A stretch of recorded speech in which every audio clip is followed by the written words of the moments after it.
রাজ্যে নয়, সব জায়গাতেই তাই করছেন। উনি সিঁদুর বেচে বেড়াচ্ছেন, হাজবেন্ডরা বউদের সিঁদুর পরায়, এটা ওনার জানা উচিত। মহিলাদের সম্মান দিতে শিখুন, আর বেশি আমাকে বলাবেন না। চ্যারিটি বিগিনস এট হোম, প্রবাদটাই যথেষ্ট। আমরা সিঁদুরকে সম্মান করি। সিঁদুর খেলা দুর্গাপুজোর সময় হয়, অন্য সময়ও হয়। আমাদের মা বোনেরা সম্মানের সাথে খেলে, কিন্তু তার পরিবর্তে কোনো একজন এসে পরিয়ে দিয়ে যায় না সিঁদুর, হাজবেন্ড ওয়াইফকে সিঁদুর পরায়। মোদিজিকে বলেছেন যে কমপ্লিটলি অ্যান্টি সোশ্যাল, মহিলাদের অপমান করছে, কারণ উনি তো সিঁদুর মুছতে ভালোবাসেন। হরগোবিন্দ দাস, চন্দন দাসের সিঁদুর তো উনি মুছেছেন, উনার মেহবুব আলম মুছিয়েছে। স্বাভাবিকভাবে বলবেন মোদিজির সঙ্গে ওনাকে লড়তে হবে না, ওটা আমি লড়ে হারিয়ে দিয়েছি, আবার 26-এ হারাবো।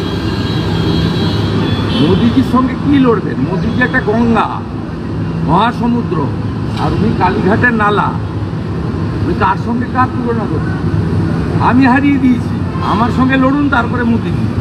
উনি বলছেন যে সিঁদুর আপনি তো আপনার স্ত্রীকেই পরাননি কখনো, সিঁদুর সবসময় স্বামীর হাত থেকে স্ত্রীকে নিতে হয়, তো মোদিজি তো নিজেই পরান। উত্তরটা দীপক ঘোষের বইতে পাবেন।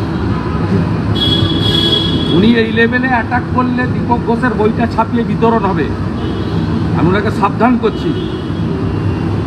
দীপক ঘোষের বইটা আমরা ছাপিয়ে বিতরণ করব, এই লেভেলে নামবেন না।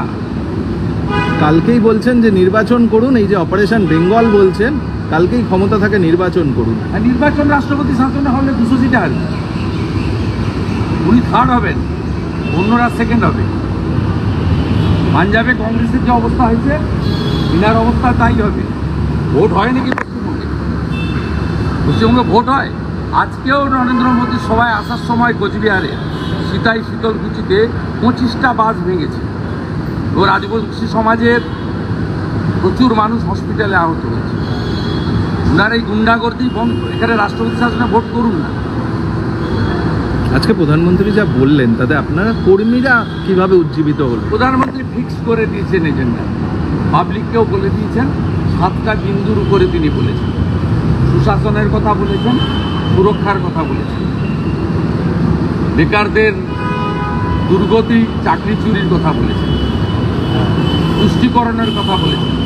মালদা মুর্শিদাবাদে যেভাবে ইসলামিক জঙ্গিদের দিয়ে আক্রমণ, তার কথা বলেছেন। মুখ্যমন্ত্রী বলছেন মালদা মুর্শিদাবাদ সম্পূর্ণ বিজেপির তৈরি করা, সন্দেশখালীর মতোই তারা তৈরি করেছিল। সিট বলে দিয়েছে কার তৈরি করা। মেহবুব আলম কার প্রোডাক্ট সবাই জানে। এটা হিন্দু বিরোধী, এবং আজকে যে ভাষা, এতেও মনে হয়েছে ইনি একটা মহিলা বিরোধী। ইনি অভয়ার বাবা মাকে কিনতে গেছিলেন 10 লক্ষ টাকা দিয়ে। তাই নারীত্ব, মায়েদের, বোনেদের, দিদিদের সম্মান এর কাছে কোনো মূল্য নেই।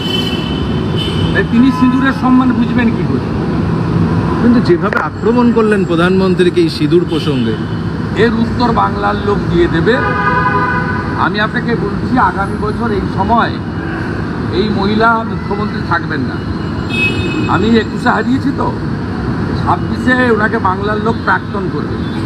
ওনার সঙ্গে মোদিজির সঙ্গে লড়তে হবে না, আমার সঙ্গে লড়ুন। একবার গেছিলেন গঙ্গা পেরিয়ে ওদিকে, হারিয়ে ঘর পাঠিয়ে দিয়েছি। এবারে আমি ওদিক থেকে এসে আপনাকে এখানে বিজেপি যাকে দাঁড় করবে তাকে জেতাবো, ভবানীপুরে বাড়া। Thank you.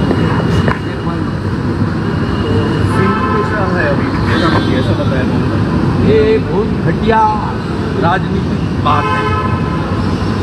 इसमें पूरा जो नारी समाज, हमारा माता, दीदी, बहन, इसका अपमान है। ममता बनर्जी का आदत ही इस तरीके से है। अभुआ का जो केस हुआ था आर्टिकल में, 10 लाख रुपया देने के लिए उनका पिताजी को, माताजी को ऑफर किया। आज का जो सभा, इसका इम्पैक्ट क्या होगा? आज का जो सभा का इम्पैक्ट क्या होगा? इम्पैक्ट क्या होगा अगले दिन आपको मालूम चल जाएगा। नॉर्थ बंगाल में चल जाएगा। 1.5 से 2 लाख लोग मोदी जी का सभा में आया है। मोदी जी फिर आ रहा है। इस बार बहुत जोर से लड़ाई होगा, मोदी जी को सामने रखते हुए लड़ाई होगा।